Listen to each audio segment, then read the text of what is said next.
Hey guys, so ayan, nakarating na kami guys. So ayan, welcome here in Mountain Province. Di ba? Oh. Ayan. So, ang ating driver, si Tita dito. So andito Hoy doggy, don't bite me. So ayan si Tita. Maglakad ka natin, magtaka sa kamag-anakan mo doon. At tayo babati. Hello po. Pinanting Coffee Shop and What-watan.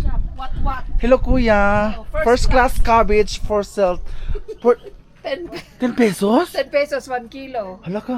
Ay, per kilo. Oh, per kilo. Ayun, maraming cabbage doon. Ayan, tindahan nila kuya, Oh, oh. free coffee dito. Galing din pala sila Biskaya. Ay, ganon. Ay, sino manganan? Ay, mamaya kasi nag-vlog. May vlogger tayong ano. Hello po, Madam Sir. Good afternoon. My cousin, my sister-in-law. Ayan, hello Oh, po. ayun, maraming repolyo ang design. Ay, repo talaga? Ay, hello po ate. Ay, bongga. Dito tayo magano bukas. Magka-party.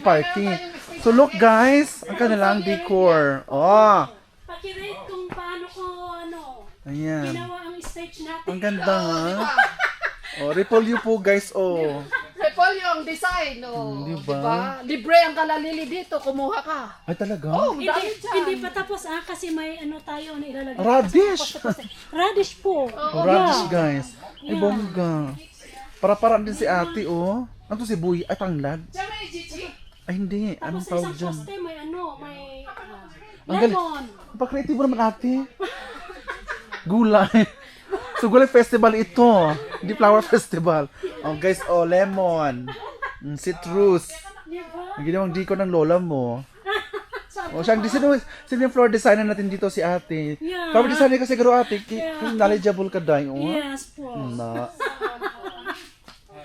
Hala. This is Ang radish pala na namumulaklak. Apo. Oh, para libre yan, Joanne. You see? Talaga. Ganito lang yung design ng radish. So guys, we are expecting hundreds of visitors tomorrow. Kasi ang daming upuan. So malaki ang pamilya ito. More or less 200. Oh, see? O dito ako naloka sa citrus ni ate. Ang ganda naman. Tapos yung cabbage pasabog, oh na. Baka may lalagyan pa ilaw-ilaw yan, di pa tapos yan, take note. So ano to mga layout dito? Angitan, chom, ngay. Magbilang. Ay, kung maintindihan mga sulat. So salita po kasi may sa sariling dialect dito, guys. Oh. Ayan, may local dialect po sila, guys. O di ba guys, nakakatuwa naman. Ayan.